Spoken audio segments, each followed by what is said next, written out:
Pues buenos días a todos. Con esta sesión damos comienzo a los manuscritos económicos filosóficos, que estrictamente hablando pues es la primera obra de Marx que vamos a tocar en este seminario.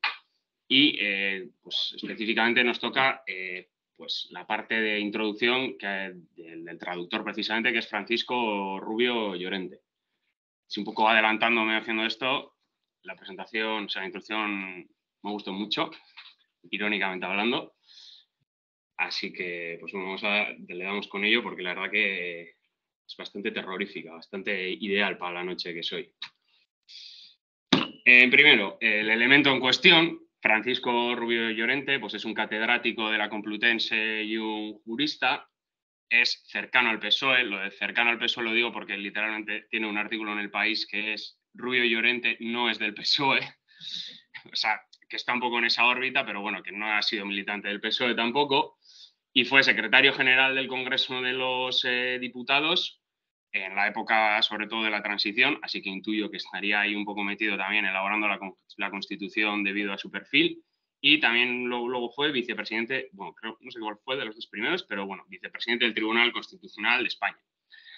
Así que un poco por ser coherente con la crítica que le hice a Sánchez Vázquez, que iba haciendo la valoración política de los elementos, yo creo que hay que señalar que, bueno, pues que aunque evidentemente hay cosas que dice pues que pueden estar bien, o sea que en ese sentido pues Agamenón puede tener la razón, como dije en su día, hay que señalar que ya no es una persona que sea meramente un académico, como puedan ser pues, otros elementos, o como puede ser el Tusser, en el sentido de que, pues bueno, y está ya bastante lejos de diferir de lo que es el tribunal orgánico, sino yo creo que si algo se le puede definir a este señor es como directamente por el perfil que he comentado, como enemigo directo de clase. Entonces, bueno, pues Agamenón puede decir verdades, pero pues tengamos cuidado también con las verdades que dice Agamenón y sobre todo por cómo las dice, que es lo que veremos ahora. Antes de empezar, yo creo que el texto adolece de 4 problemas generales, así que yo creo que están como que son transversales a todo el texto.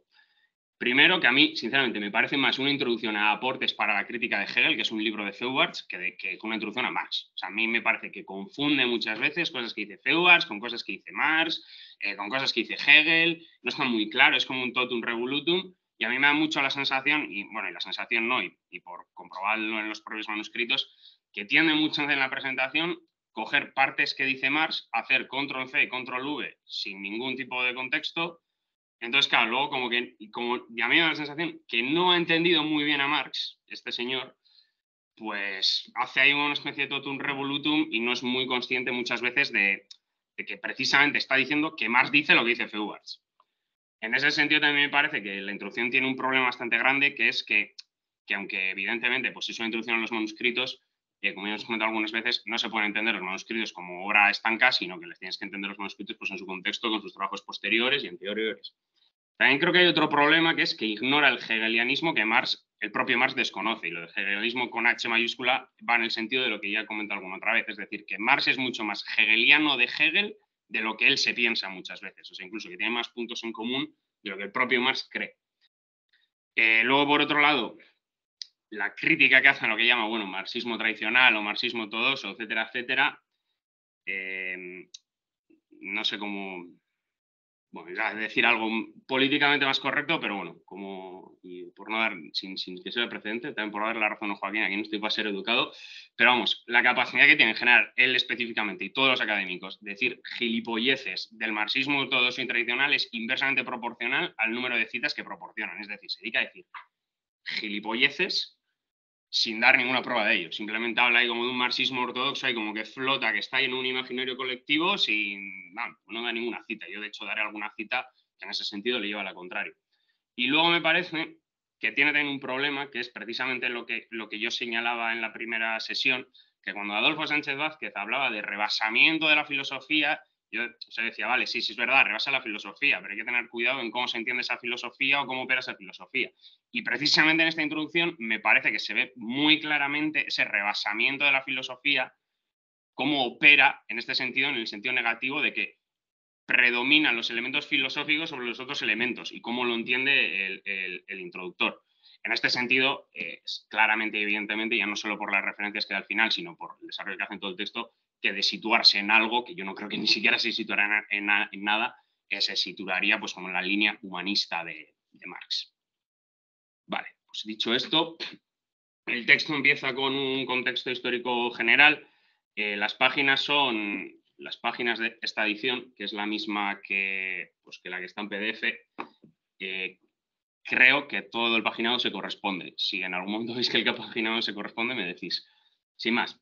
En cuanto al contexto histórico, pues eso, pues es la época de la burguesía triunfante, pues en Francia, etcétera, etcétera. Las asociaciones obreras todavía están pues, bastante pues en pañales, por así decirlo, pues son como un corte muy conspirativo. En ese sentido, pues en Inglaterra son las únicas asociaciones obreras razonables que hay.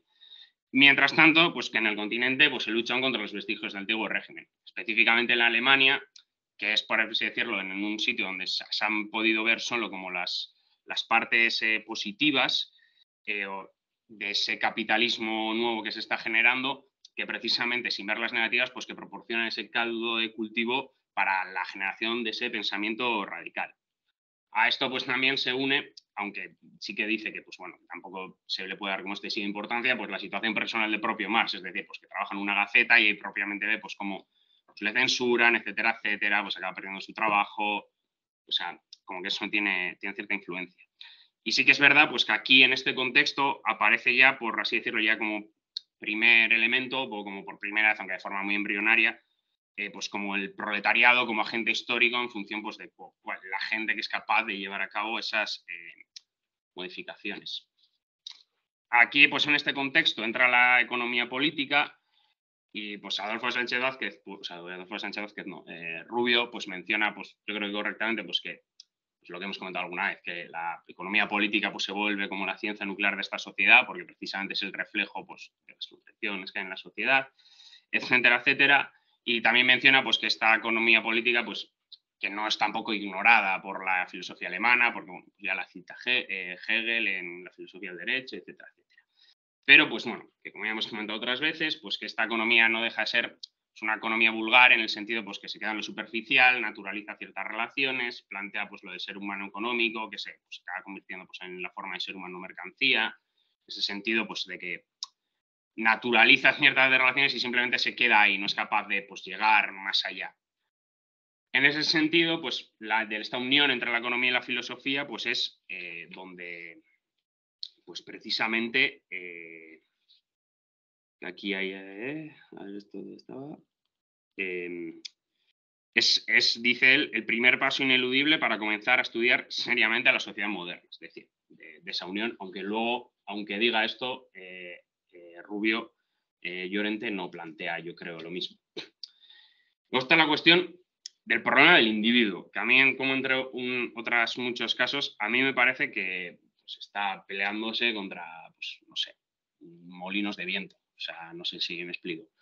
Porque él menciona, claro, que el economismo y en ese sentido, pues que todo el mecanicismo, etcétera, etcétera, pues como que prescinde de la libertad humana o de esa libertad humana como agente en ese sentido y por lo tanto, pues también de la dialéctica. También menciona pues que la racionalización del mundo es del mundo es la humanización pues, del propio individuo y que en ese sentido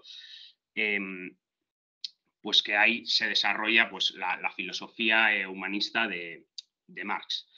La razón es que da para que supuestamente el problema del individuo haya sido descartado por los marxistas tradicionales es por un lado que está pues veramente inserto en el contexto de la lucha de masas, entonces claro, pues como estamos en lucha de masas, pues aparentemente se supone, según él, que no habría ahí pues la cuestión del individuo, ¿no? Porque todo es como un agente colectivo, pues el cual lleva a cabo pues los cambios sociales, etcétera, etcétera. Y luego por otro lado, pues que se disocian pues los medios y los fines, en ese sentido pues que se separa de vistas ese objetivo final, ¿no? Pues cómo se consigue ese objetivo final, por así decirlo. Y luego pues menciona, por así decirlo, el retorno de los marxistas, lo llama él, ¿no? Y dice que pues, se vuelve a su humanismo marxiano por tres diferentes razones. Primero, para ocuparse de la felicidad del individuo. Segundo, porque pues, pero progreso teórico pues, se colman algunas lagunas. Y tercero, que es un hecho importante, yo creo, el que él remarca él, que se ha hecho imposible el enfrentamiento pues, armado pues, contra la burguesía. Esto sí que es verdad que yo no tengo muy claro si es lo que dice él o lo que dice Schaff, o no sé muy bien cómo se pronuncia. Hilando con esto, pues a Schaff le recrimina que parece olvidar que la interpretación humanista del marxismo no nació en la Unión Soviética, en las democracias populares, entre los partidos socialistas de Occidente. En ese sentido, sobre el problema del individuo, a mí me parece bastante relevante, y yo a diferencia de él, si voy a poner citas, que ya Lenin en Materialismo e Imperiocricismo refuta precisamente este argumento contra los machistas. Bueno, en este caso creo que cita a Blake, que creo que es un seguidor de Avenarius, no Mach, pero bueno. Y Lenin dice así, o sea, en contra de los argumentos que dan los machistas contra pues, el marxismo, por así decirlo, más ortodoxo.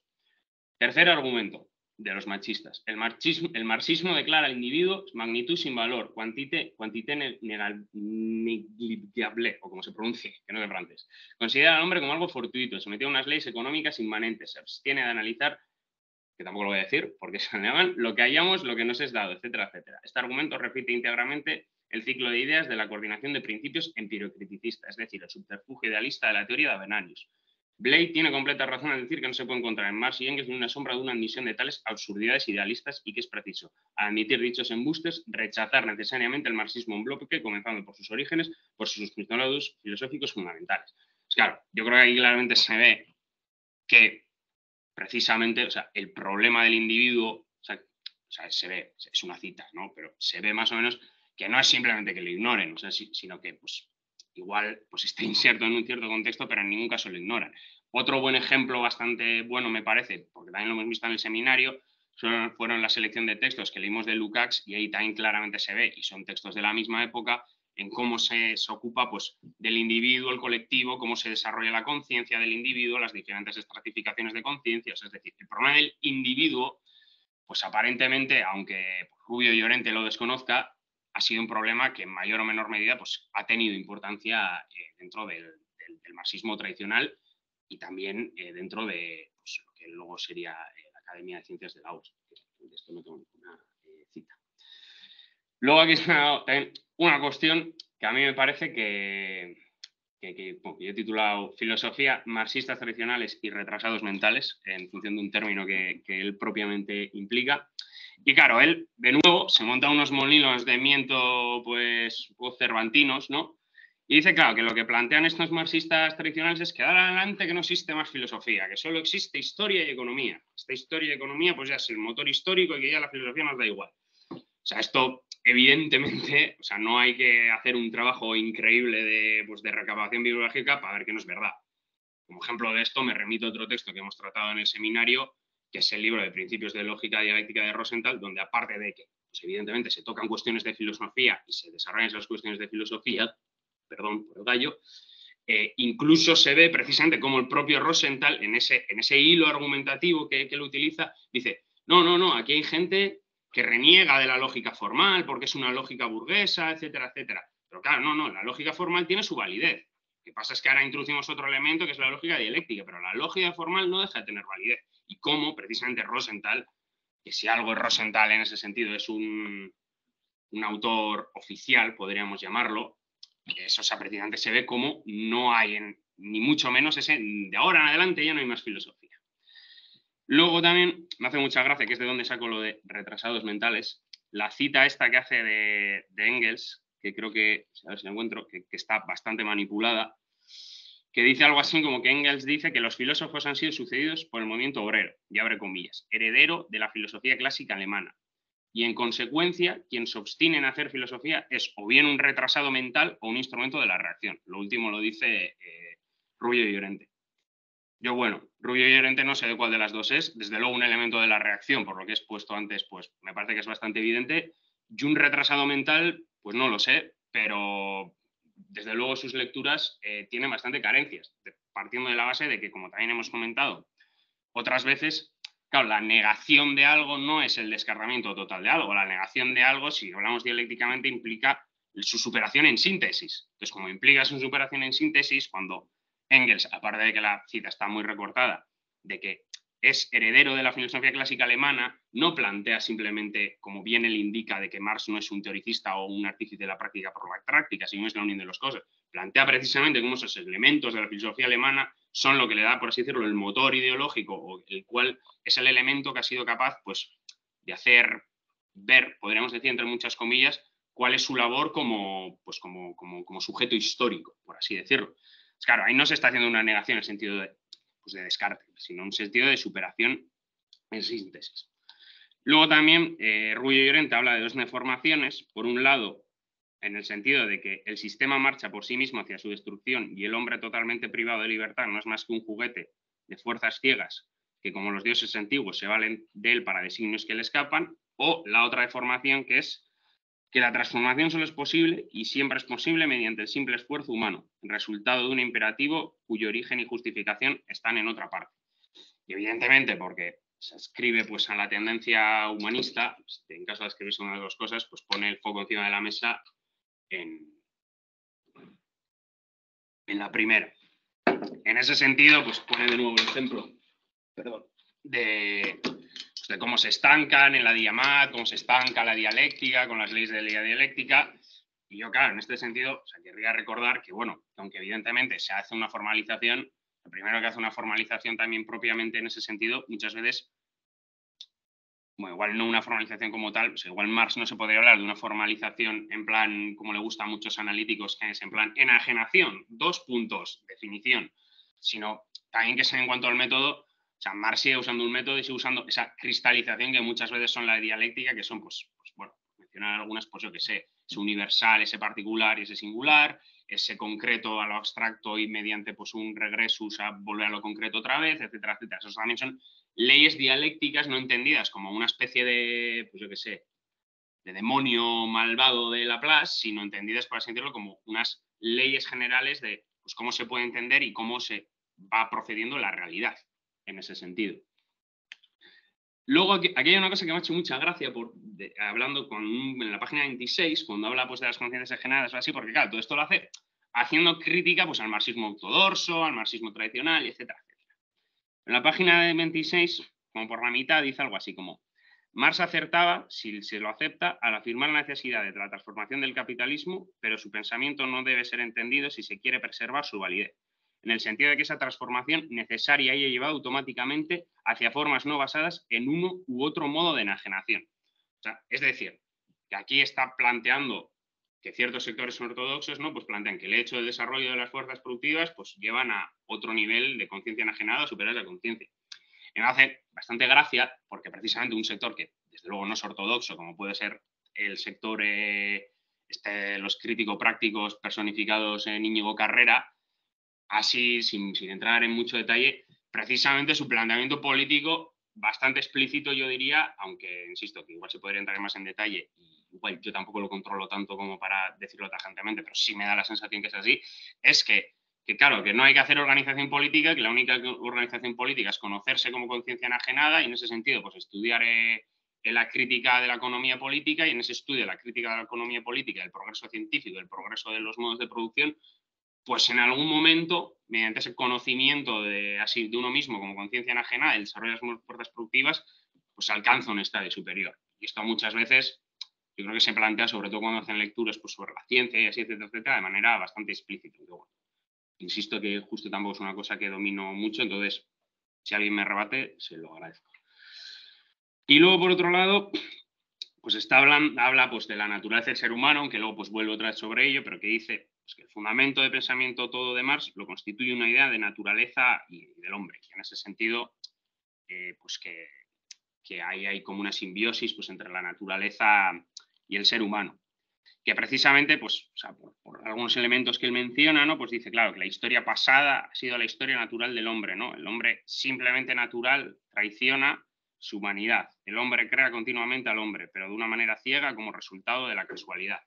Es decir, que ahí como se contrapone lo que es lo natural y lo social o lo ser humano, que también sobre esto entraré a polemizar más tarde cuando, pues, y luego a mí hay una cosa que también me parece bastante curiosa, y esto es uno de los ejemplos donde yo, por ejemplo, veo que no ha entendido bien a Marx, que es que en la página 29 al principio dice, pues bueno, está hablando, por así decirlo, bueno, y viene hablando, ¿no?, de que dice confía, hablando de Marx, en que una vez los hombres hayan asumido como propia esta filosofía, aceptarán libremente la necesidad de su desarrollo y con libertad, etcétera. etcétera. Entonces, pues sigue hablando de la historia en mayúsculas, como sea, y dice en la página 29. Esta filosofía es la conciencia posible del proletariado cuya tarea histórica será, piensa más, la construcción del comunismo, que no es, sin embargo, el inicio de la realización de la filosofía.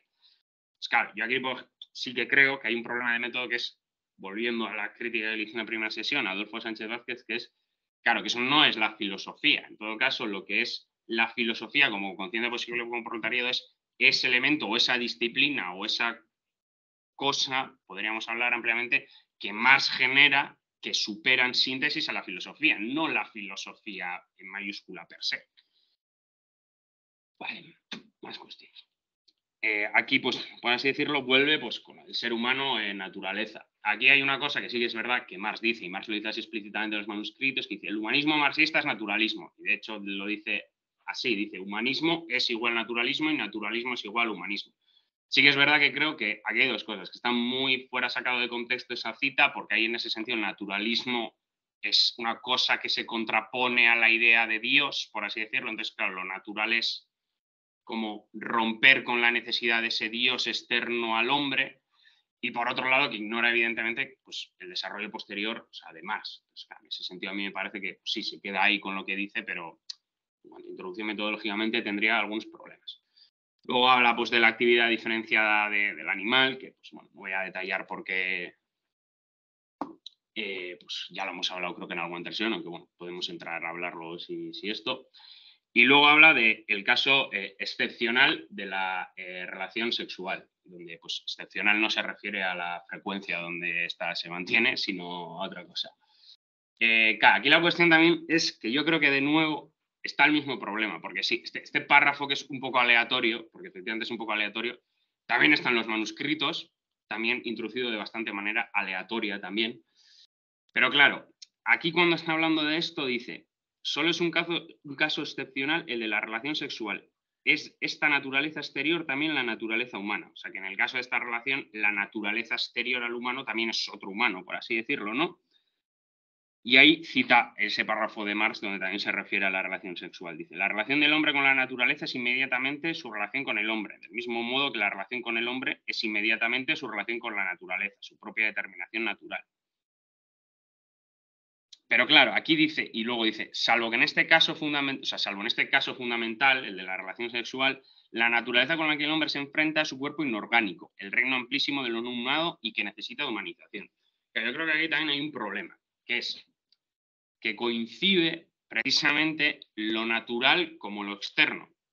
Y en ese sentido, claro, si precisamente Marx aquí habla de cuerpo orgánico y de cuerpo no orgánico, se utilizan esos términos, es porque en cierta manera esa cosa externa también es parte de su cuerpo. En función de dos cosas, en medida de que es mediante su propio, o sea, de que media esa naturaleza y su propio cuerpo en el propio conocimiento de la realidad y en el propio conocimiento que en ese caso, mediante el desarrollo de las fuerzas productivas, le determina a sí mismo como ser social, y por otro lado, de que es su propia transformación de ese medio natural mediante el trabajo, por así decirlo, lo que, estoy diciendo mucho, por así decirlo, lleva por así decirlo, lleva a la, no sé muy bien cómo explicarlo, pero lleva a vincularse con eso. O sea, aquí está haciendo una ruptura, yo creo, entre lo externo y lo interno del ser humano, y yo creo que aquí hay que entender, y yo creo que Marx lo entiende así, que lo externo no es como algo externo a lo humano. O sea, sí, vale, es algo externo en el sentido de que pues, una montaña está ahí, está, pero en el momento de que se relaciona precisamente con esto, ¿no? Pues me parece que, pues yo que sé, en el momento pues, que eres capaz de hacer un túnel en una montaña para pues, cruzarlo más rápidamente, o que eres capaz pues, de desarrollar internet, pues como esa propia naturaleza, ese espacio, ese tiempo, en medida que eres capaz de modificarlo, o sea, también modificas el ser humano, el ser social, o sea, en ese sentido. A mí me parece que aquí está plantando, de hecho, una ruptura que a mí no me parece pues muy correcta.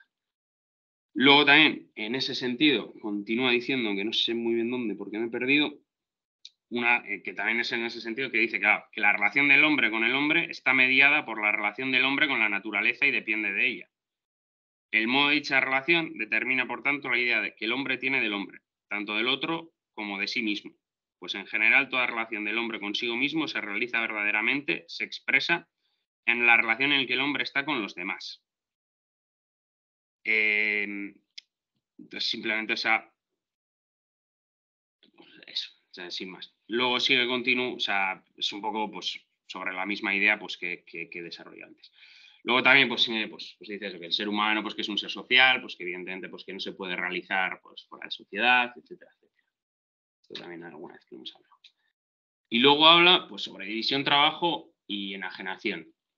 Entonces, claro, dice pues, que se da un momento de la división de trabajo y que esa división de trabajo pues, lleva pues, a un incremento de la productividad. Pero claro, este incremento de la productividad de cierta manera se da de una manera enajenada, porque aparte de que ya pues, en un sistema de mercado pues, lo que produces es algo como externo y pues, te comunicas con otros seres humanos pues, mediante la mercancía, entonces pues, hay un problema de enajenación, y fetichismo, etcétera, etcétera, sino porque pues, también este incremento de productividad se da pues, siguiendo intereses egoístas, es decir, no se hace una forma racional en pos de un bien común, sino pues, que el perseguimiento de estos intereses egoístas pues, es lo que lleva al incremento de esta productividad. También en ese sentido, pues dice pues, que evidentemente como es un ser social, en el momento que está inserto en una relación capitalista, pues que toda relación humana es una relación de mercado. Y sí que es verdad que indica, y a mí sí que me parece que indica correctamente, pues que toda la enajenación pues, no es específicamente capitalista. Sí, que la enajenación pues, capitalista tiene ciertas determinaciones, otras no tienen. En este sentido, me parece que es interesante también lo que se comentó, o no sé si lo llega a comentar en alguna otra sesión, que hablando en cierta manera, un siervo de la gleba feudal podría estar menos enajenado que un trabajador industrial porque el siervo de la gleba por lo menos es dueño de su propio trabajo, independientemente de que pues, le tenga que dar un diezmo a su señor feudal. Sí, él es capaz de controlar pues, cuánto produce o cuánto deja de producir. En cambio, pues, un trabajador que vende su fuerza de trabajo, pues simplemente pues, vende su fuerza de trabajo en las condiciones que le sean impuestas. Y luego aquí hay una cosa que a mí también me parece muy curiosa y es, y de nuevo creo que es un ejemplo de lo que he venido comentando, de que yo creo que no entienden muy bien Rubio y Llorente lo que quiere decir más, cuando habla de la propiedad privada y la enajenación. Y dice, la propiedad privada no es causa sino resultado de la enajenación. Y tan privada es la necesidad de un individuo como la de todo pueblo si éste se relaciona con los demás como propietario excluyente. Y aquí de nuevo, si Marx dice eso, y de hecho lo dice, de hecho creo que está aquí la cita, ¿no? Que dice, partiendo de la economía política hemos llegado ciertamente al concepto del trabajo enajenado, de la vida enajenada, como resultado del movimiento de la propiedad privada. Pero análisis este concepto muestra que aunque la propiedad privada aparece como fundamento, como causa del trabajo enajenado, es decir, está citando a Marx, los está haciendo control C, control V, pero claro, ignora lo demás. Es más bien una consecuencia del mismo, el modo que los dioses no son ingenuamente la causa, bla, bla, bla. Esta relación se transforma después en una interacción recíproca. Solo en un último punto culminante de su desarrollo descubre la propiedad privada de nuevo su secreto, es decir, en primer lugar, que es el producto del trabajo enajenado y en segundo término, que es el medio por el cual el trabajo se enajena, la realización de esta enajenación.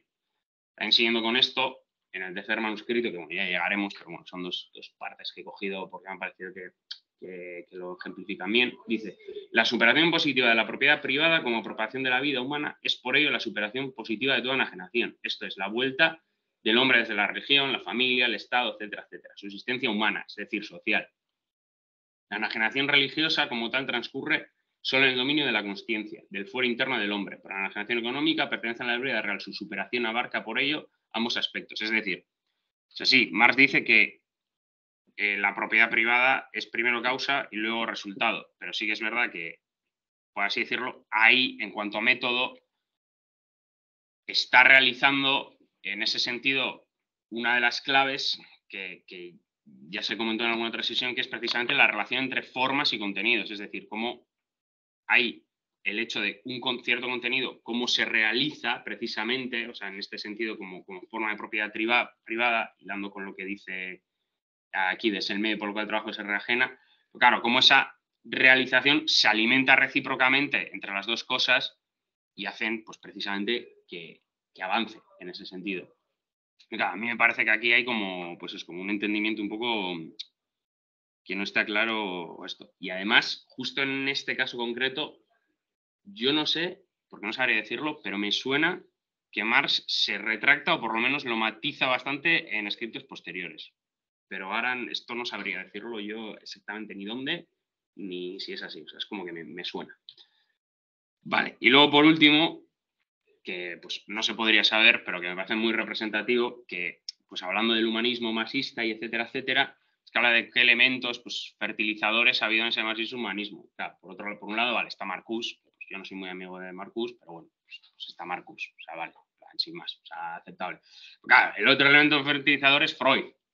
Y ya, pues sin entrar a valorar que deja o deja de decir Freud, pues habría que ver Freud, el freudomarxismo y todo eso, por qué derrotero se ha llevado. En ese sentido, en la crítica marxista de Freud, bueno, aparte de que no sé si Ana nos querrá pues, decir algo en ese sentido, si no recomendaría, que ya la pasaré por el grupo, pero hay una charla que no va de eso, pero bueno, se acaba enrollando bastante. De hecho, la charla va sobre pues, la multidisciplina y pues como Engels es como, por así decirlo, precursor, bueno, no sé si precursor, pero es como un elemento que ya pues trabajó en esa multidisciplina, etcétera, etcétera.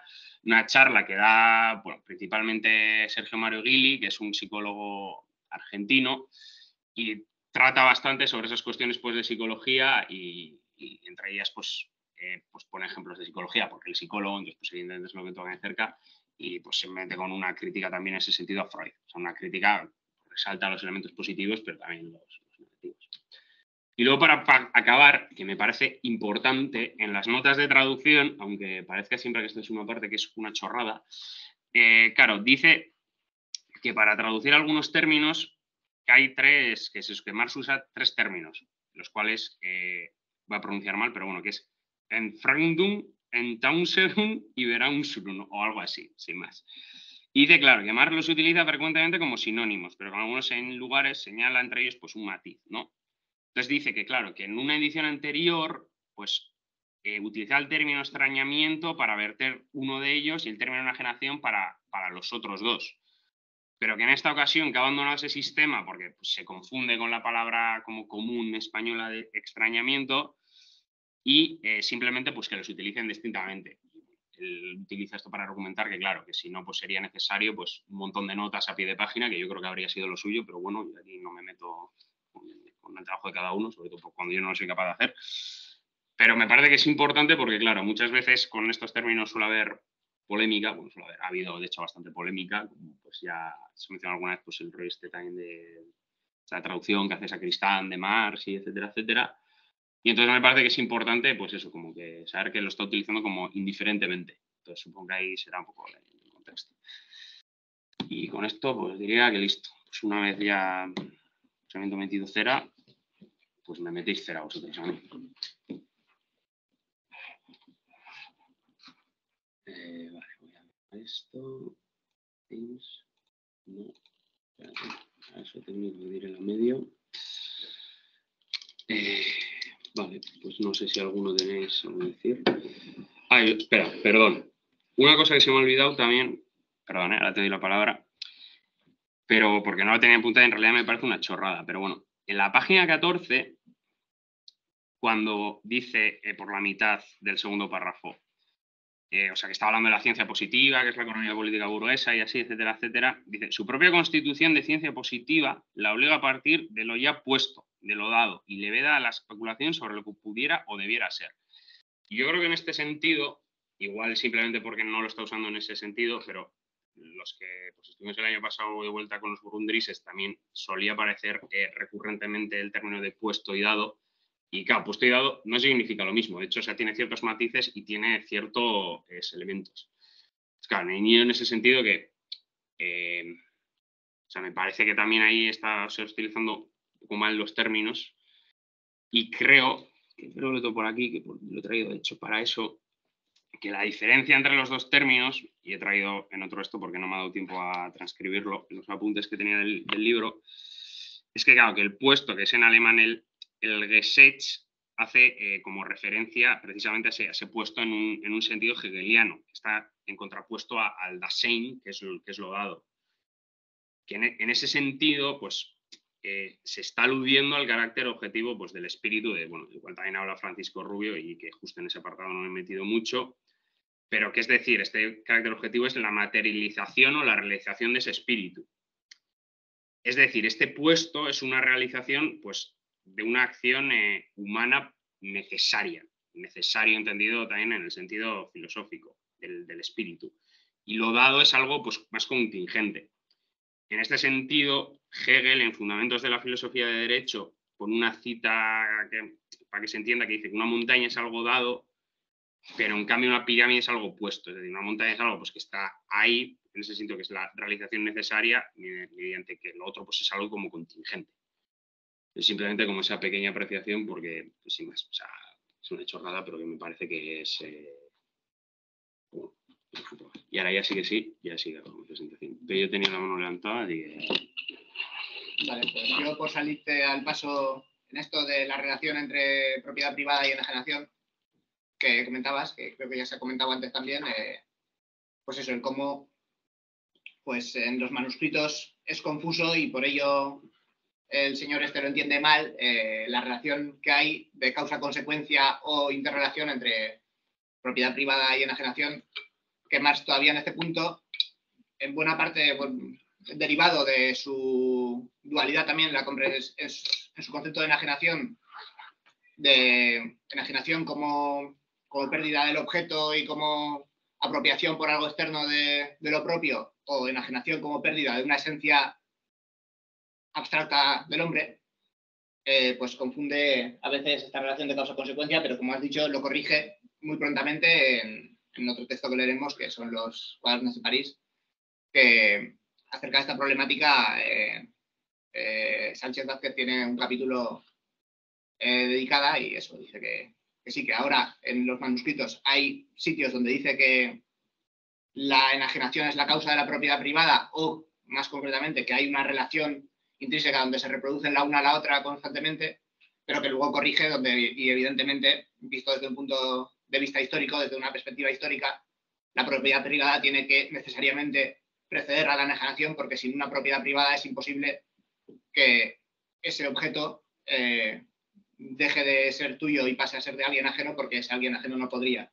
poseerlo si no existe propiedad privada. Pues y esto es otra, es una más de muchas, esto que hay, que evidencian que este señor o no ha leído el resto de textos de Marx, o si los ha leído o no los ha entendido, no le importan. Porque si, como en la página 40 dice,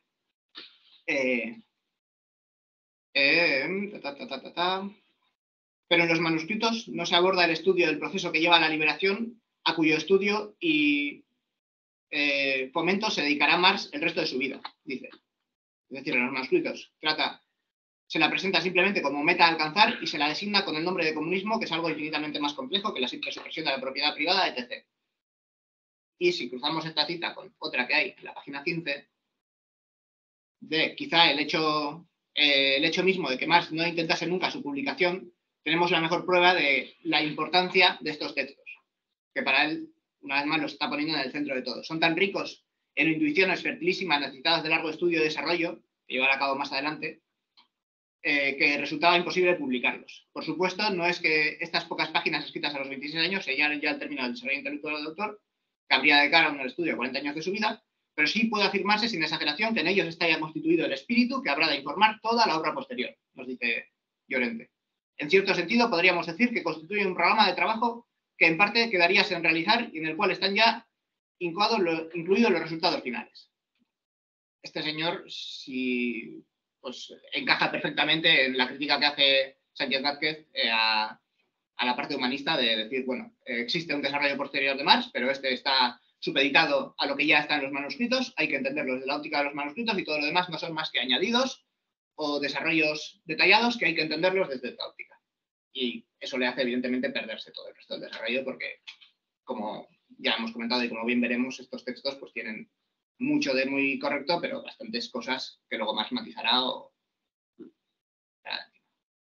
que yo en ese sentido, o sea, lo de la propiedad privada y tal y esto, es que claro, es que formulado así, sin ni siquiera ningún matiz, claro, no sé si es una cristalización de leyes dialécticas abstractas al individuo, como dice este señor, pero, o sea, de hecho, contradice la máxima de que la conciencia está determinada por el ser social y que no la conciencia determina el ser social. O sea, plantear que la enajenación, es decir, una forma de conciencia, precede al ser social, que es una forma de distribuir, pues, en este sentido, pues, la propiedad o cómo se realiza ese metabolismo social, que es precisamente, claro, que hay como una enajenación ahí abstracta que vive, ¿no? Y esa cosa, esa conciencia abstracta es la que determina el ser social, y no al revés.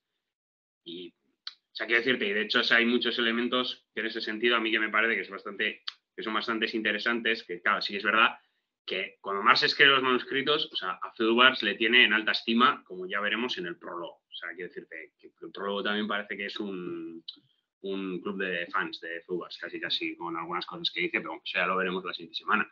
Claro, o sea, después yo intuyo que paralelamente ahí tiene un desarrollo, pero claro, poco después escriben, pues, el fin de la filosofía clásica alemana, etcétera, etcétera. Y claro, ahí se da un desarrollo mucho más acentuado.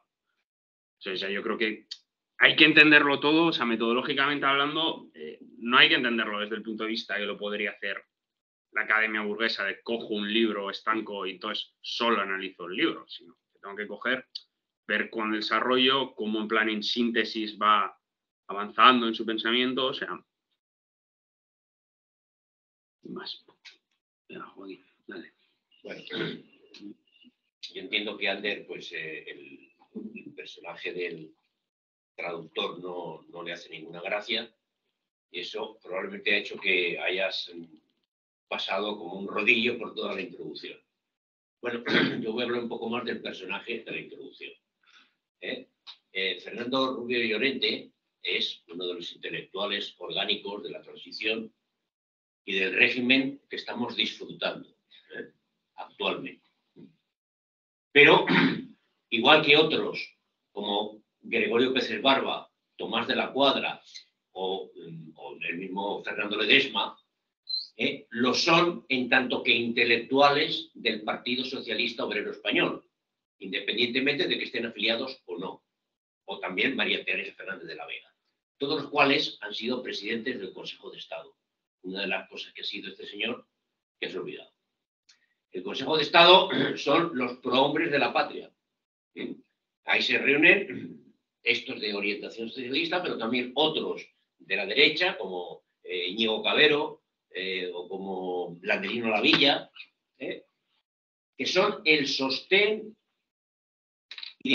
teórico, el sostén intelectual de, insisto, el del sistema. También estaba llamado a serlo el catedrático este que mató ETA, ¿cómo se llama? Tomás y Valiente. Tomás y Valiente. Por lo tanto, es un pilar del régimen, pero desde la perspectiva del PSOE. Y no olvidemos que en este país el partido de la clase obrera sigue siendo el PSOE, para desgracia de los que consideramos que habría que revolucionar un poco la realidad. Sociológicamente, la clase obrera española se identifica mayoritariamente con el Partido Socialista. En ese sentido, es interesante esta introducción. Primero, porque nos da la perspectiva que tienen los intelectuales del régimen e intelectuales orgánicos del PSOE, es decir, de la socialdemocracia en sentido tradicional, del marxismo. Hasta dónde llega su comprensión del marxismo. No olvidemos que toda la discusión que hubo en el PSOE, con el proceso de abandono del marxismo, bueno, pues aquí tenemos uno de esos intelectuales que dice, no, pues bueno, lo hemos abandonado, pero sigue teniendo cierta validez para una serie de cosas. Y por otro lado, aparte de ser ser una ilustración de cómo se interpreta desde los intelectuales orgánicos del régimen, tendencia PSOE, el tema del marxismo, es también interesante porque, bueno, es en otra época, es en los años 70, pero uno de los intelectuales del régimen, desde un partido que está abandonando el marxismo, considera necesario echarse a la espalda y ponerse la medalla de haber traducido un texto que considera relativamente importante de Marx. Por tanto, esa contextualización es necesaria, creo yo, para entrar en las cosas correctas e incorrectas y manipulaciones que elabora, que hace Rubio Llorente en este texto. Bien. Me parece interesante las primeras páginas, que no has dicho prácticamente nada, porque ahí dice una cosa que me parece relativamente correcta, y es que en 1843-44 Marx escribe este texto, estas páginas, está reflexionando desde un contexto geográfico, histórico y político que está en medio de la Europa que está desarrollando a gran velocidad las fuerzas productivas y la sociedad burguesa, y la Europa del centro y el este de Europa, que como dice el propio Rubio Llorente, mantiene las estructuras de servilismo, de dominación de los campesinos, etc. Y dice algo interesante, a mí por lo menos me ha llamado la atención, en la página 10. Dice, Marx quiere, como alemán, no convertir a Alemania en la sociedad burguesa, en una sociedad burguesa a imagen y semejanza de Francia o de Inglaterra, sino trascenderla, ir más allá. Y para ir más allá, en su propuesta de revolución alemana, que no se debe quedar como en una revolución burguesa, descubre el proletariado. Pero atención, dice aquí en la página 10, el recurso al proletariado y el entendimiento de su esencia, bueno, de su esencia no, sería de su papel esencial, que es otra cosa, aparecen en Marx antes de todo estudio económico. Porque la radical Alemania, la radicalización de Alemania, la revolución que radicalice a Alemania, requiere un aliado universal, una fuerza universal igualmente radical. Es decir, interesante, el descubrimiento del proletariado es el descubrimiento del sujeto de esa revolución, de esa fuerza universal, lo hace Marx antes de hacer todo su estudio económico. O sea, que es el resultado de una reflexión, por tanto, filosófica, político y política. Pues que no lo descubre Marx tampoco, o sea, eso lo descubre Hegel. Bien, pero lo asume Marx. Sí. Lo asume, el proletariado es la clase universal, la fuerza universal que va a ayudar, y además, como tal, aparece 4 años después en el manifiesto. Dice, hecho sobre el que no se ha insistido bastante. Bueno, pues ahí creo que hay una línea de investigación interesante. Es verdad, como decís, es evidente, que a la hora de decir cuál es el marxismo bueno, este señor se inclina por lo que criticaba Sánchez Vázquez como las corrientes humanistas. Pero aquí hay un problema filosófico más profundo. No solamente que tenga como héroes a Adam Schaff y a Marcuse, o los marxistas buenos, y al resto los marxistas malos.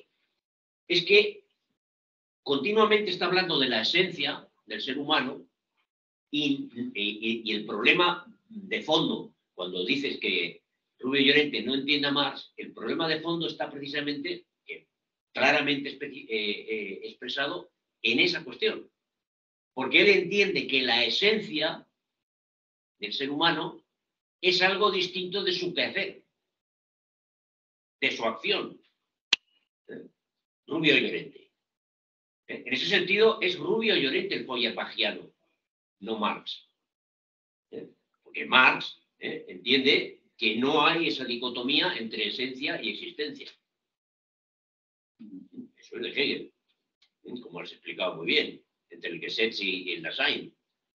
Pero la esencia del ser humano no es algo que está en el interior de cada individuo, sino que forma parte de la acción colectiva de los seres humanos en su lucha por la existencia, satisfaciendo sus necesidades y el avance hacia un mundo de plenitud, donde se pueda liberar de esa dependencia.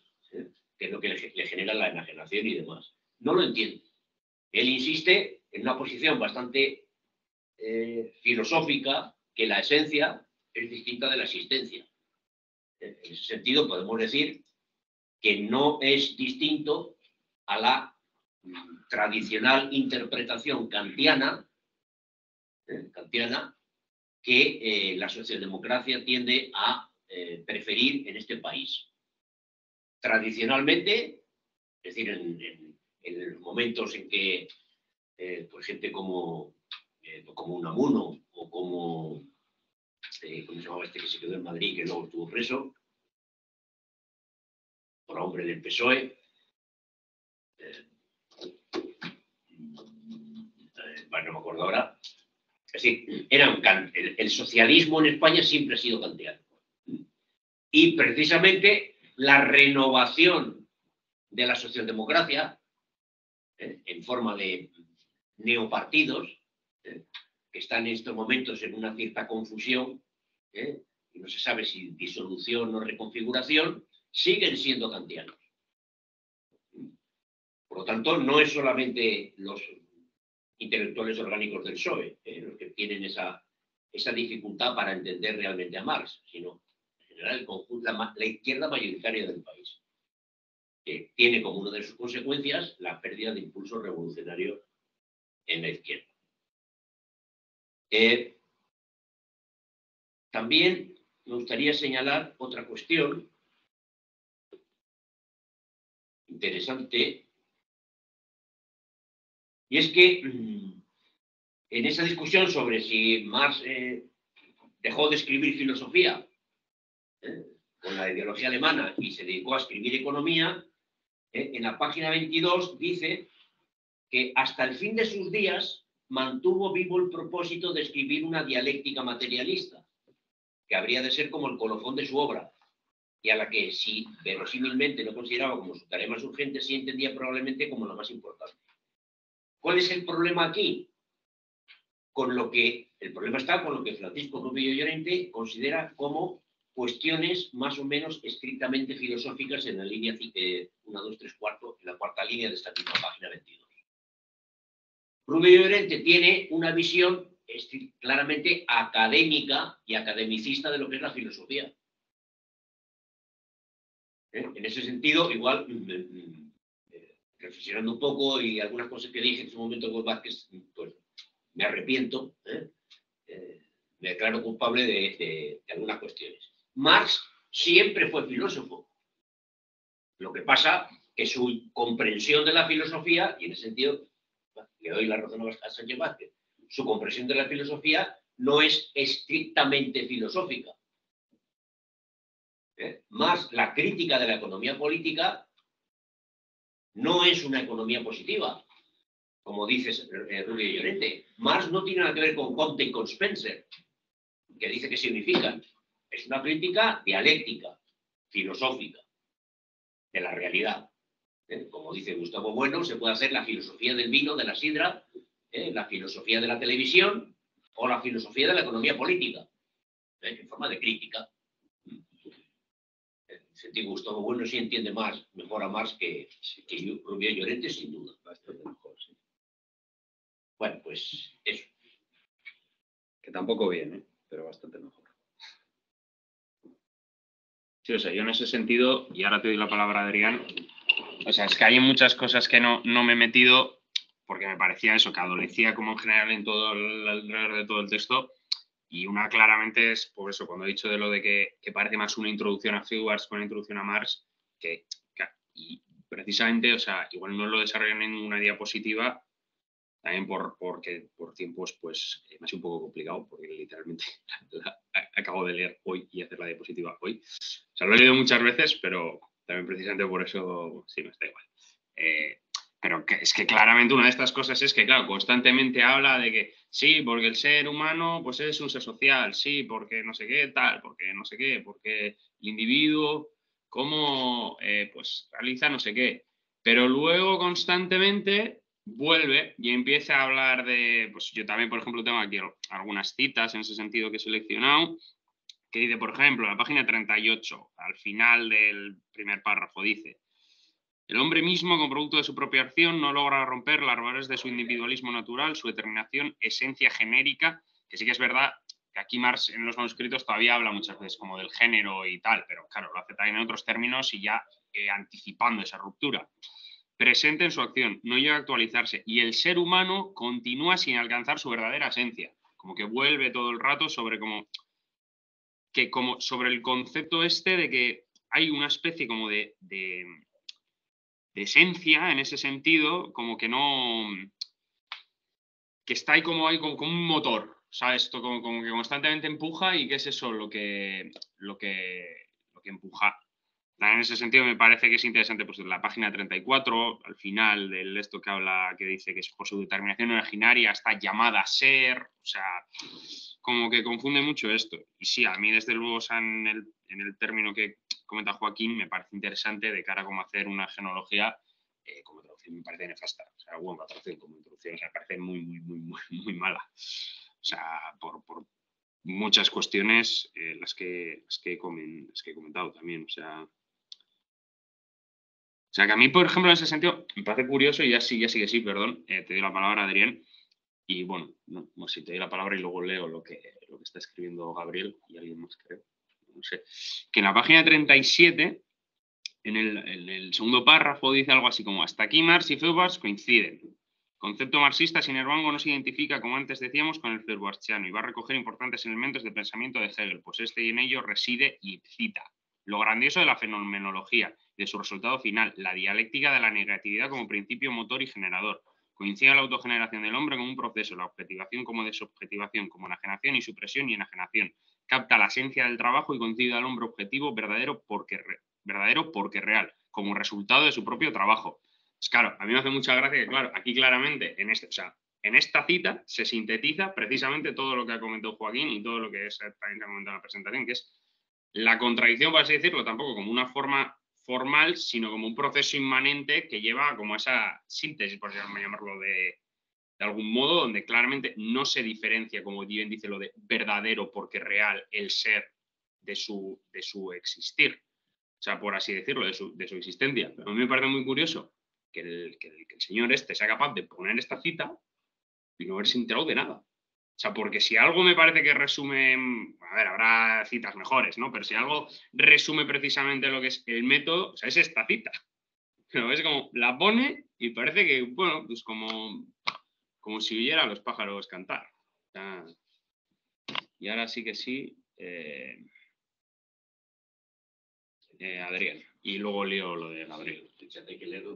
Sí, o sea, que hable primero Adrián, me cierro el micro y luego leo lo de Gabriel porque ha levantado la mano antes. Sin más, básicamente por eso. Vale, ¿se me oye bien? A ver. Sí, se te oye bien, sí. Vale, un segundo.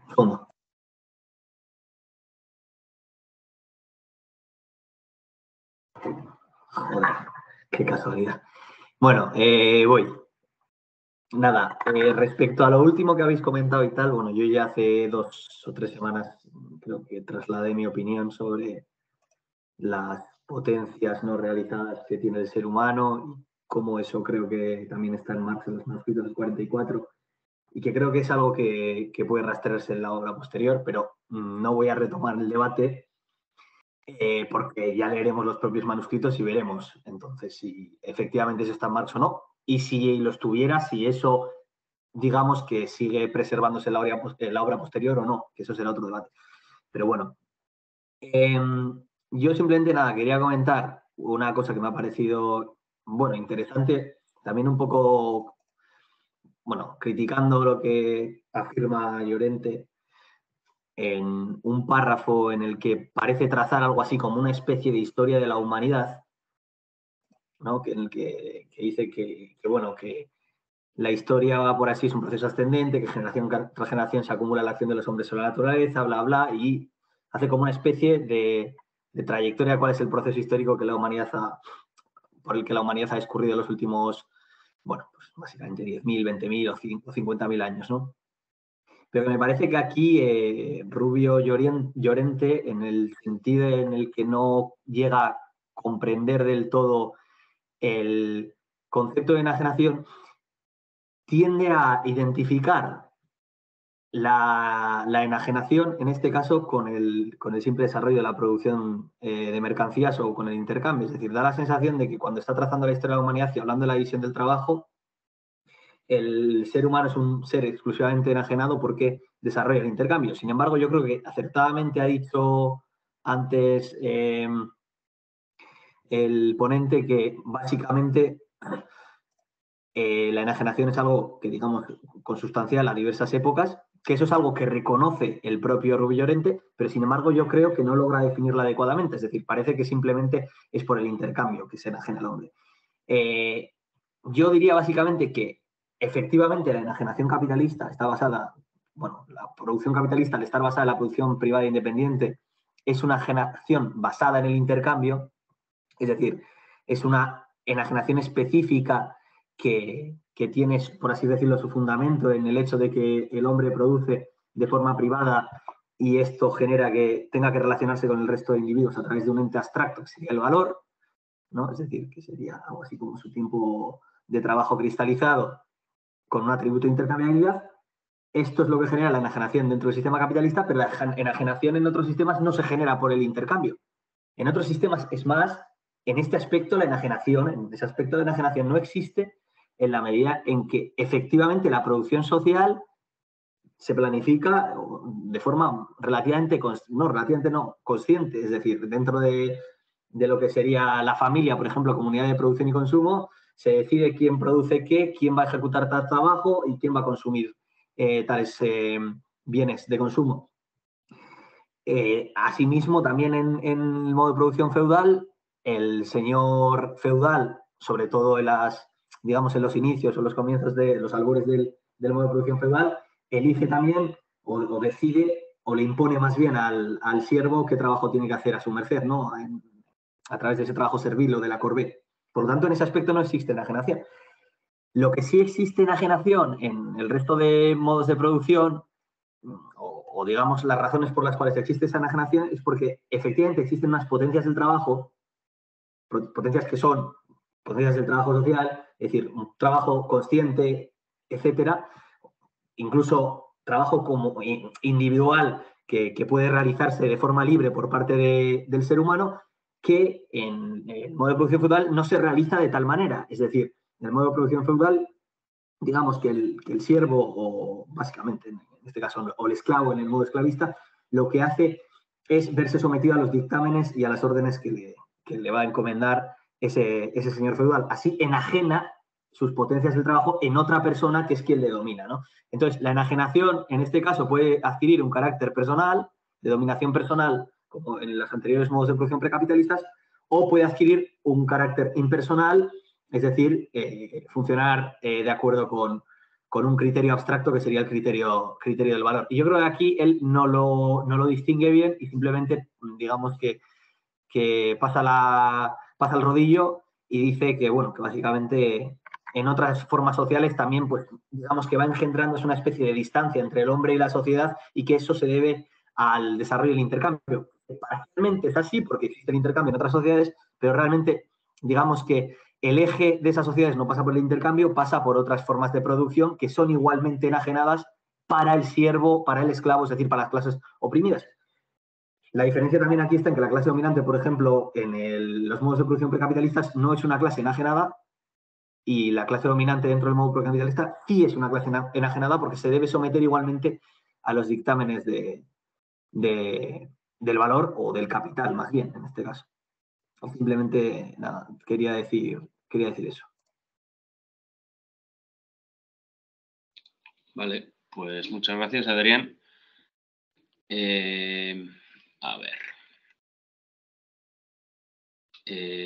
Por seguir un poco el hilo de esto, Gabriel Llover, que no sé si se pronuncia Llover, pero bueno, comenta, supongo que al hilo de lo que hemos comentado de la filosofía, el marxismo, etcétera, etcétera, dice, página 22 matiza lo que dicen las anteriores y dice, la musculatura económica recubre un corazón filosófico del que recibe sangre y vida. Y pues eso, sin más. Sí que es verdad que lo dice, pero yo aún así sigo pensando que aunque lo matice de esa manera, me parece que este tipo de concepción puede llevar a problemas porque, insisto, que para mí lo que hace Marx, por mucho de que no deje de hacer filosofía, no hace solo filosofía. Entonces, en ese sentido, pues también cuando, o sea, quiero decirte, de la misma manera que cuando utilizan el origen de las especies para basar su análisis, no están utilizando, o sea, no son biólogos, o no son solo, bueno, o no son solo, como mínimo, no son solo biólogos, sino que ahí se está creando, pues, otra cosa que es superadora de todas estas cuestiones. Es decir, que recoge el apartado positivista de la ciencia burguesa, pero elabora en ese sentido una nueva ciencia. Y luego, por otro lado, comenta también Gabriel. Por otra parte, como ha dicho Ander, el autor comete, a mi entender, un error muy grave al menospreciar el análisis filológico-filosófico de los términos. Enajenación, extrañamiento, entre paréntesis, alienación, y en sus distintos significados en el texto. Siento tener que dejaros, vale, sin más. Sí, y a mí me parece lo mismo. De hecho, en ese sentido, o sea, yo diría que, por ejemplo, la edición de los Grundrises sí que hace ese trabajo y está bastante bien porque suele poner notas a pie de página de aquí utilizan alemán este término. Pues, ¿qué decir? Pues yo no sé alemán ni no me entero de nada. Entonces, para mí, pues me da un poco igual. Pero sí que es verdad que en cuanto si estás haciendo una traducción y sobre todo, esta no sé si sería la primera traducción de los manuscritos al español, pero por ahí andaría. A mí, como mínimo, me parece bastante importante. Y dicho esto, le voy a dar la palabra a John.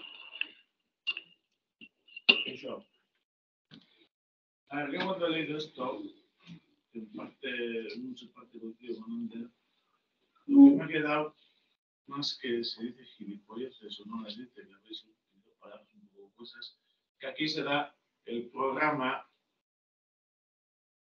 del constitucionalismo español 78 claramente expresado, con mucha jerigonza y mucho, ¿cómo se dice? Mucho adornamiento, pero finalmente, mira, solo empezando esto, lo primero que dice, es, la historia española es una sucesión de pronunciamientos y guerras civiles entre progreso, se supone que es él, y reacción. Bueno, eso es una concepción fatalista de la historia española, de la República y de la Guerra Civil. La Guerra Civil es como el reverso de la República, a lo que inevitablemente se habría llegado, y llegamos en el fin, que es la Constitución del 78, que por fin hace que se viva en paz y esto. Y esto podéis decir que es algo aislado.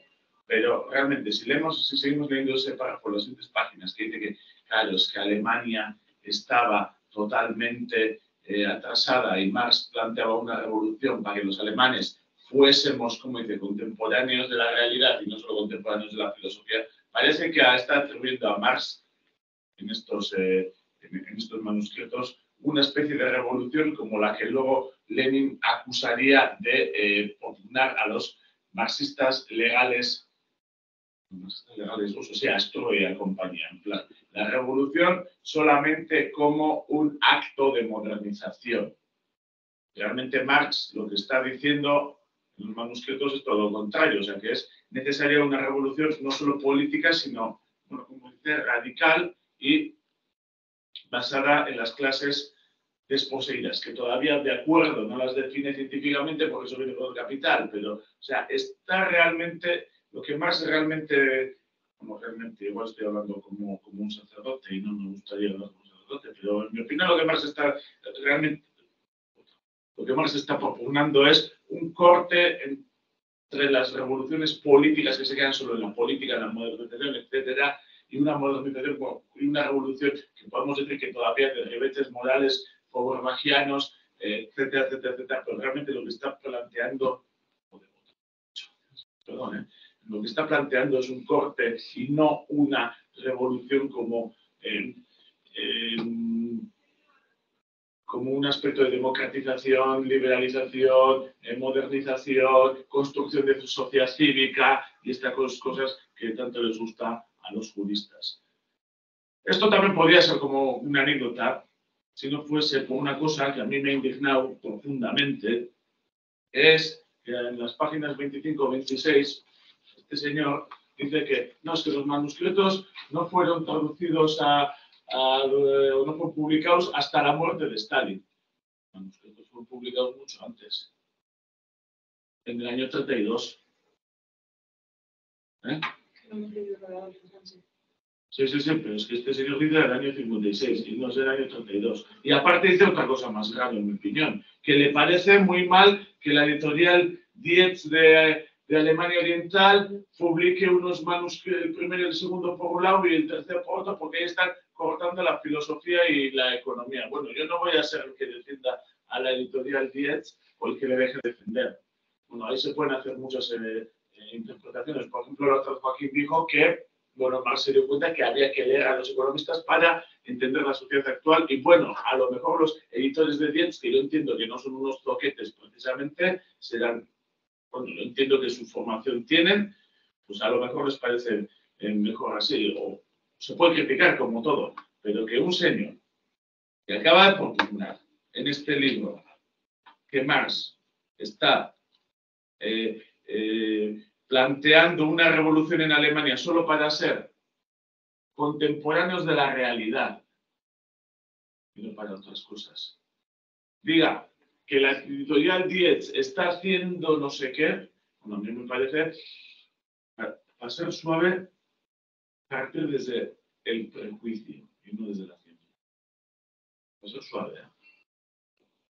Y bueno, luego ya podemos entrar en otras cosas, como por ejemplo el paneslavismo ruso, que era muy reaccionario y tal en el año 48. Bueno, si alguien sabe lo más mínimo de la historia política rusa, sabrá que el paneslavismo, reaccionario o no, no era la política oficial del Estado ruso hasta muy tarde del siglo XIX. De hecho, Bakunin, cuando expresa ese paneslavismo, de Bakunin, bueno, se le acusa de antisemita, se le caricaturiza, como Marx también cayó en estas caricaturizaciones de Bakunin. Bueno, yo no soy defensor de Bakunin. Bakunin será muchas cosas, pero lo que Bakunin no era un simple. Yo no soy defensor de Bakunin para nada, ¿eh? O sea, Dios me libre, pero Bakunin cuando defiende ese paneslavismo lo defiende por algo, porque él entiende que es el movimiento de protesta de las clases subalternas rusas frente a un imperio pues, de clases pudientes, alejada del pueblo, etcétera, etcétera. No olvidemos que la política de Alejandro I y de Nicolás I no era precisamente nacionalista. De hecho, tenían el nacionalismo como una fuerza. Y aquí no estamos defendiendo tampoco el nacionalismo, pero claro, Bakunin cuando cae en eso no lo hace porque sea tonto ni porque sea un reaccionario encubierto. O sea, la historia del paneslavismo tiene muchas aristas que de dónde coger. Y pues en dos plumazos acaba con ellos, ¿no? Estos reaccionarios. Ahora sí reaccionarios, por ejemplo, Herzen o, no sé, Chernyshevsky. Todos estos son reaccionarios. Estos son precisamente los que inician cierta genealogía revolucionaria rusa. No lo hacen porque sean esto. Y bueno, podría decir más cosas, pero no las voy a decir porque no voy a acaparar la palabra.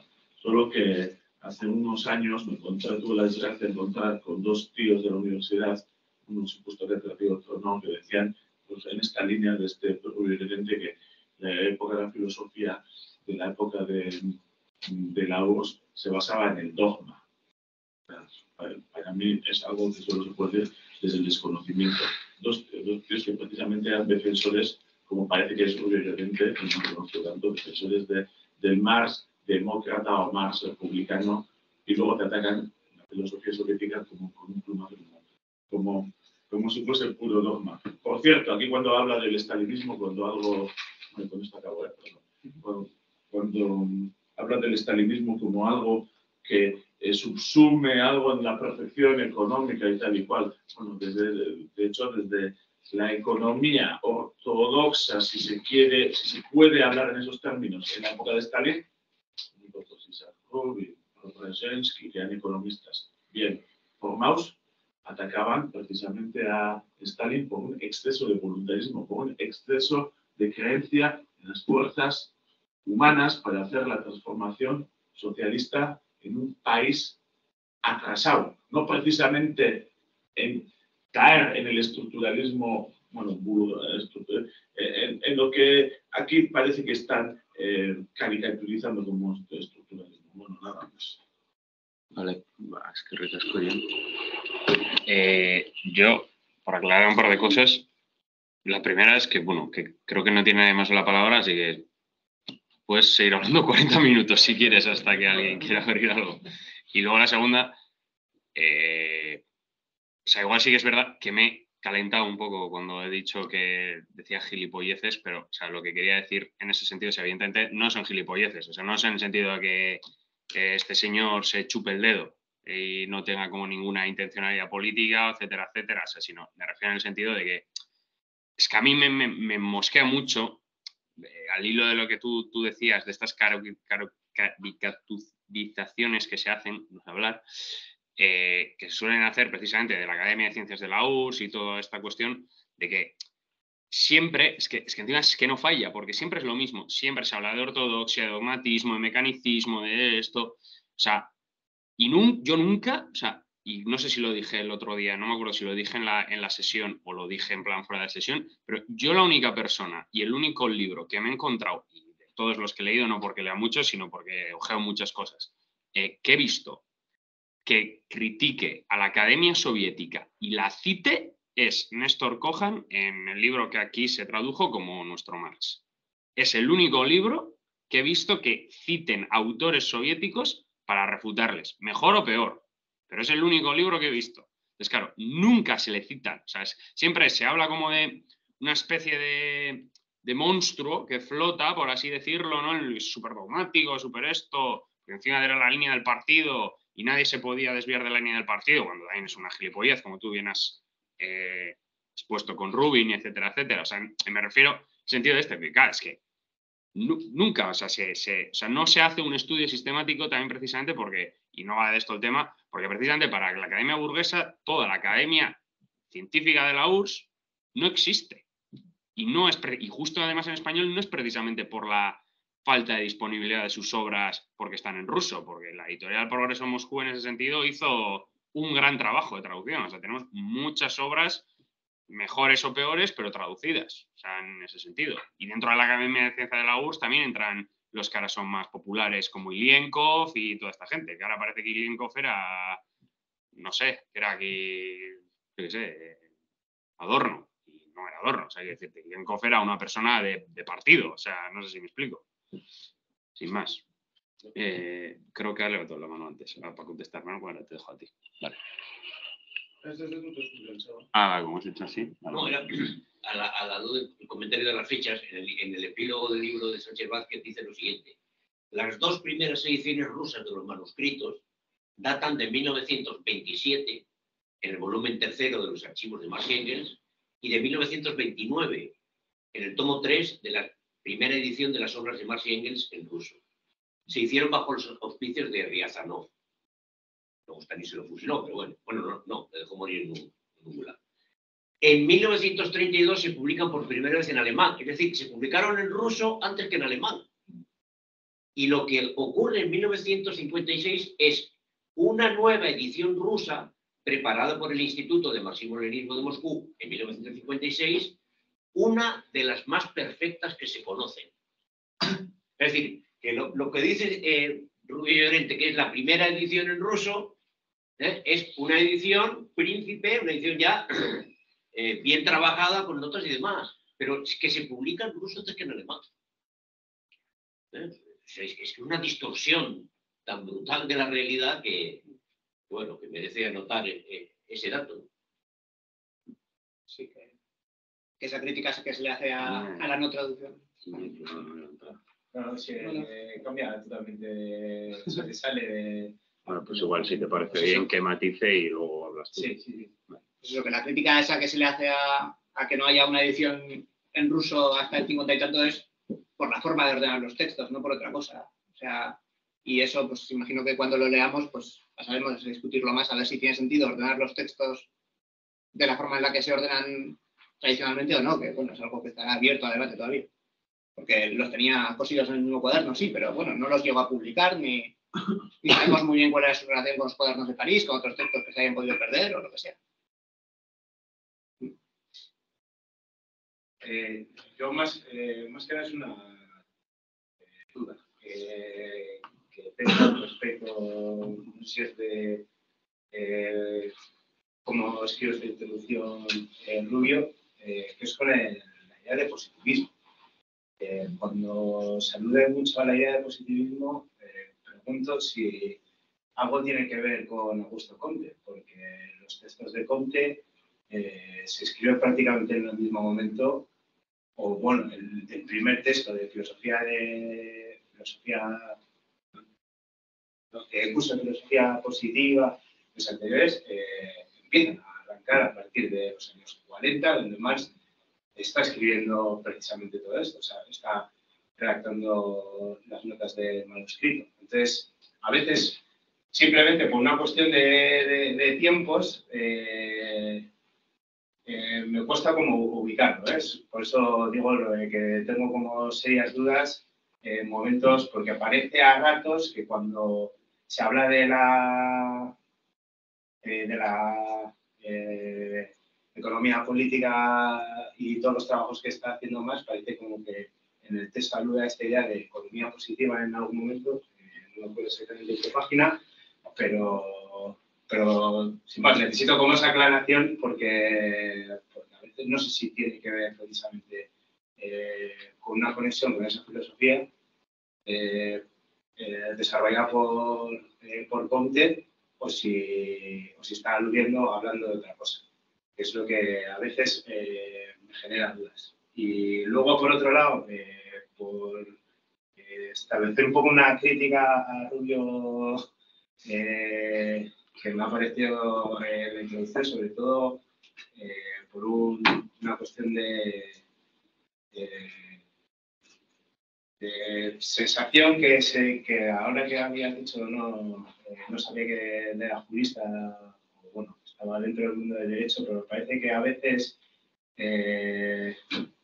algunos juristas caen un poco en esta, diría, como idealización del individuo, que a veces recriminan el marxismo o a la obra de Marx como que no existe o que no está ahí, sino que Marx precisamente está hablando o está definiendo la idea de individualidad desde otro lugar. O sea, creo que en parte cuando hace esta especie de rescate, no sé qué página era, pero bueno, alude a la idea del humanismo, creo que en ese momento cuando señala las ideas del individuo, incluso me resonaba en momentos a cuestiones que diría, bueno, aparece una suerte como de beberiano que está intentando leer a Marx y ajustarlo a sus coordenadas de pensamiento en vez de decirnos qué es lo que está diciendo Marx. Entonces, aparte que, bueno, esto viene un poco de efecto de formación, que realmente creo que a día de hoy,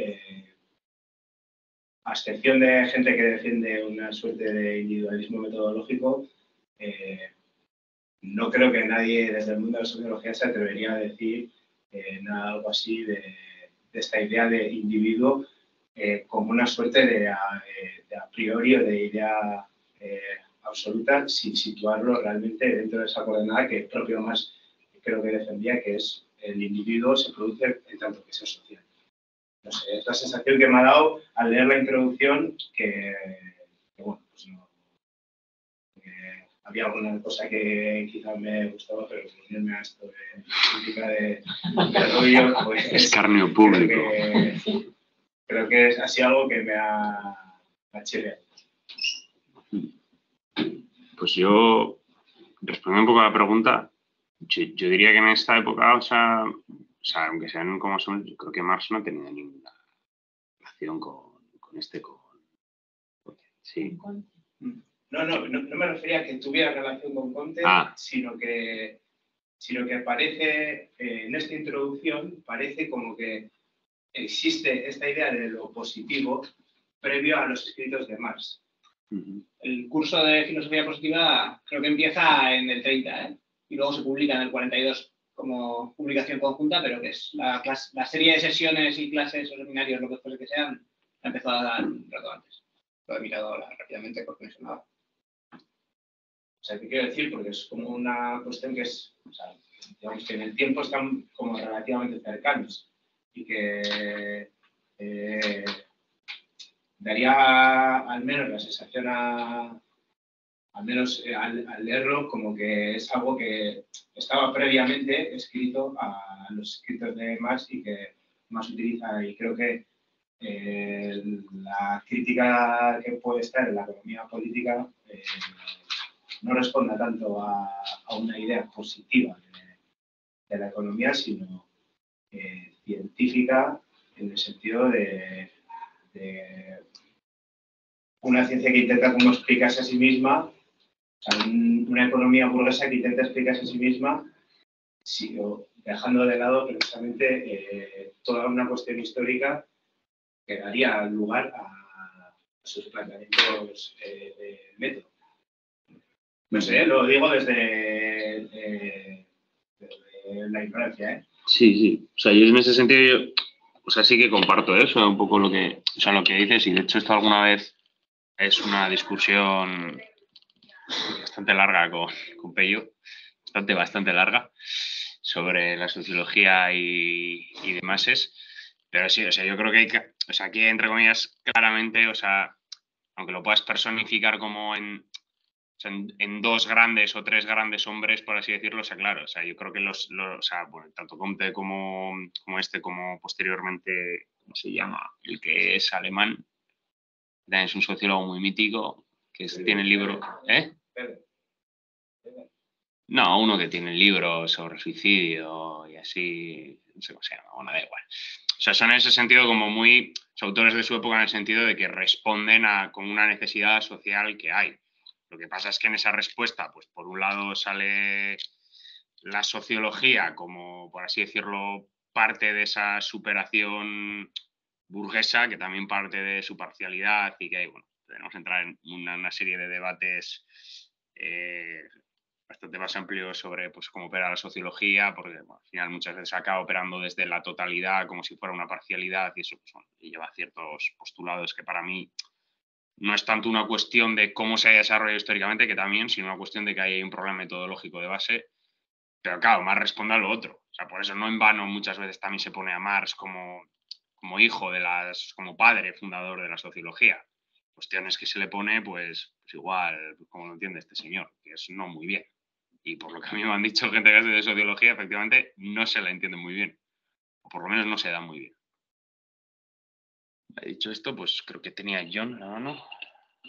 Has levantado. Bueno, aunque has dicho que el único que conoces es Cohan, que ha criticado la Academia Soviética, citando por lo menos a la Academia Soviética. Bueno, había un sacerdote, a ver si voy a hablar de sacerdotes, de nuevo Gregorio de Jure, a la vez, que sí, bueno, tiene un libro muy grande sobre el marxismo, no tanto el marxismo desde la URSS, entonces no les cita mucho a los soviéticos, pero sí les cita un poco, y luego tiene en 2 tomos, y luego tiene otros sobre estrategia comunista actual, y bueno, pues sí utiliza algunas fuentes soviéticas, solo esa puntualización. Y en ese sentido, ya de esa puntualización, claro, no conozco solo a Cohan, que también porque ha salido a colación, y es un poco ridículo, toda la peña del materialismo filosófico de lo bueno y tal, también no sé muy bien por qué, desconozco cuál es la razón histórica de que tengan este interés por la Diamat y el Filomat y tal, pero le suelen citar bastante. De hecho, es bastante curioso, que esto también sería una cosa que habría que mirarlos, pero el diccionario de filosofía soviético, en todas sus ediciones, lo tienen digitalizado en Internet, lo cual es, sin querer hacer propaganda a esta peña, es una puta pasada. Quiero decirte, sea, que lo digo en el sentido también que igual habría que... Pues eso, no sé. Pero que claro, como marxisto RG, pues está otras cosas, pues... Y con tendencias que son un poco vox populi, pues no se hace, pero es un labor, yo creo, bastante ahí importante. O sea, sí, sí. Vale, pues son y 35. No sé si tiene... No sé. Sí, sí, claro.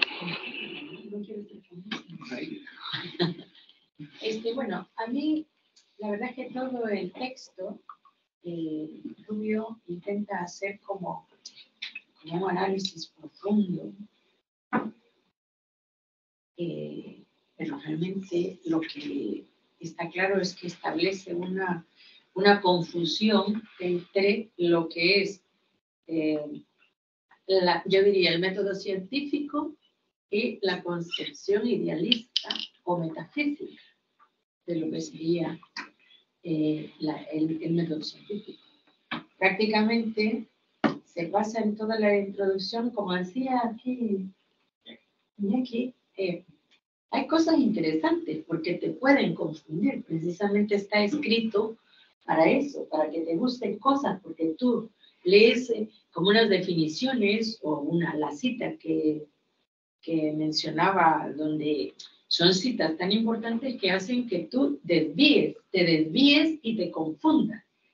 Entonces, bueno, es muy complicado leer este tipo de introducciones.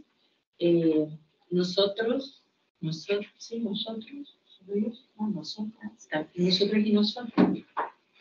También por suerte vamos a estudiar los manuscritos directamente, que creo que es donde vamos a entrar en el meollo del asunto. Todo este análisis que hace Rubio está, desde mi punto de vista, fundamentalmente centrada en el individuo. Entonces, ya desde el momento en que todo su análisis se centra en el individuo, entonces ya prácticamente pierde el objetivo, y lo que intenta es, además, decirnos que los manuscritos, porque se supone que eso es lo que no, pues que bueno, que Marx era más humanista que científico. Entonces eso es intentar desvirtuar. Claro, en este momento yo vuelvo a insistir en que los textos de Marx tenemos que analizarlos en el contexto, en su madurez, en su momento, y no intentar también analizarlos o criticarlos porque ya leímos El Capital o ya lo estudiamos. Y a veces hay que estudiarlo más de una vez y más de una vez porque es, la dialéctica y el método histórico es complicado, y por mucho que nos centremos en él, seguimos teniendo dudas y seguimos enfrentándonos. Por eso es el método dialéctico. Entonces, ¿por qué digo yo que se centra en el individuo? Porque precisamente yo, que no soy una freudiana, ¿no? Freud, toda la problemática, el psicoanálisis, toda la problemática la centra en el individuo, precisamente. O sea, toda la problemática está centrada en los deseos y la represión del sujeto. Entonces, está claro que allí volvemos a la metafísica como método científico. Entonces, no hay un desarrollo histórico. Por centrarme y decir, en el psicoanálisis, al sujeto hay que adaptarlo a la sociedad, porque es el sujeto el que tiene una disfunción. Entonces, y bueno, pues si nosotros vemos lo mismo, la sociología, podemos caer en un sociologismo, que es en lo que han caído muchos sociólogos queriendo hacer un análisis del sujeto como ser social, o que es el otro extremo en el que cae Freud al hacer un análisis del individuo subjetivo en su totalidad. Y es precisamente contra estos dos extremos es que surge Marx, que obviamente para mí va desde la filosofía a la economía y va más allá, porque el método, la dialéctica se aplica a todo el conocimiento y a toda la ciencia.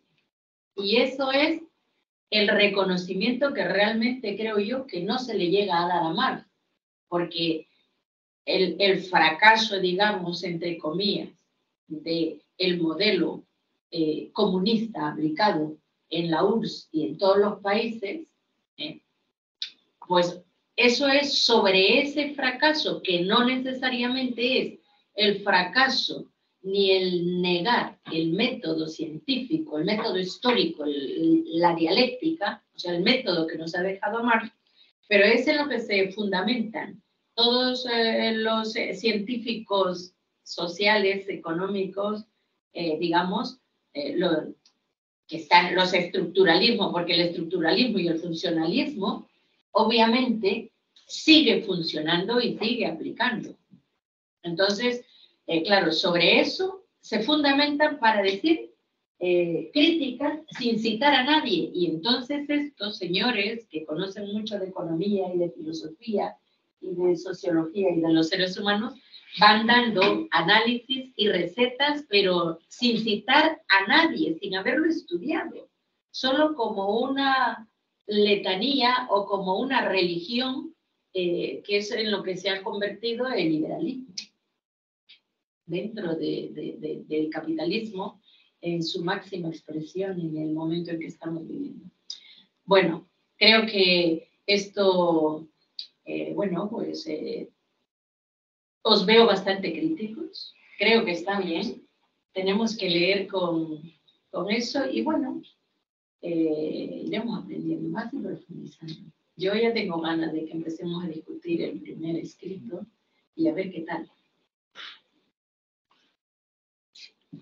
Vale, pues dicho esto, si alguien tiene algo más que decir, como se suele decir, que hable ahora o que calle para siempre. Y si habla, que sean menos de 20 minutos. Y es posible que hablen voluntarios para presentaciones futuras. Eso es. Y si no, elegiremos voluntarios, como en el colegio.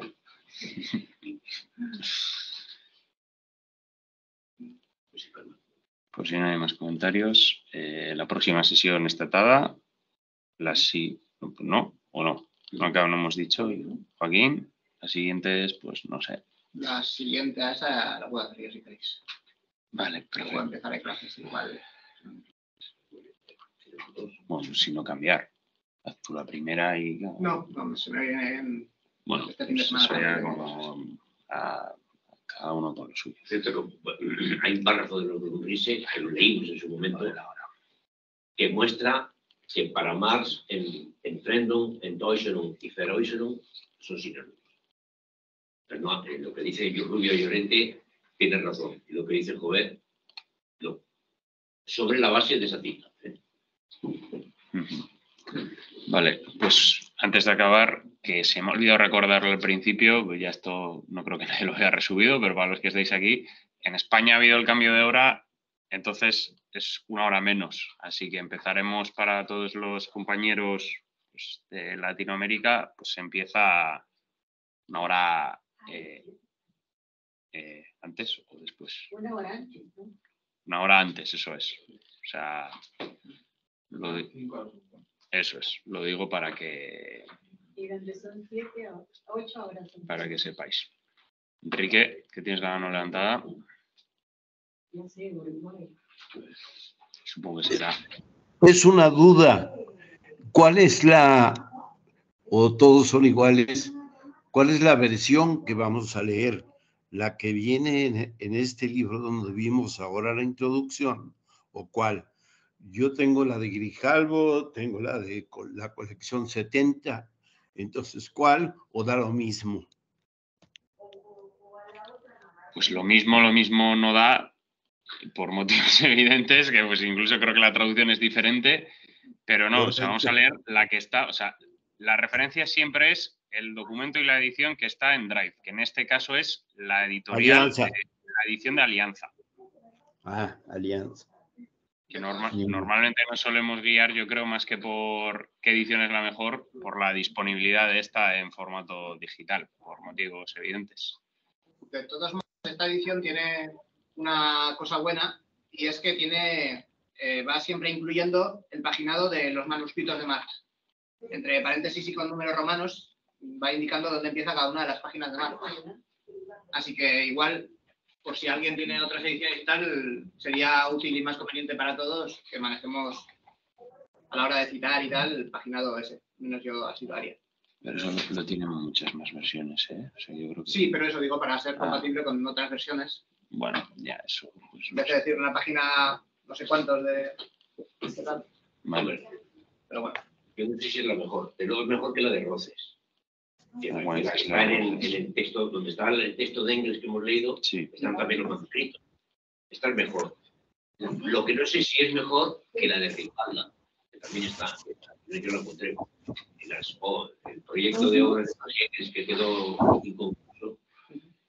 Ripalda tradujo los manuscritos, pero no lo he leído. Entonces no sé si es mejor, pero bueno, ya que esta la tenemos todos, pues ya está. Sí, yo haría con esto. ¿Por qué es mejor que la de Roces? Pues Roces tienen los problemas habituales. Que vimos, por ejemplo, bueno, que en algunos casos no son habituales, son enormes. Claro. Entonces, o sea, de verdad que sí. Por horas. O sea, traduce a toda velocidad. Sí, yo creo que está muy...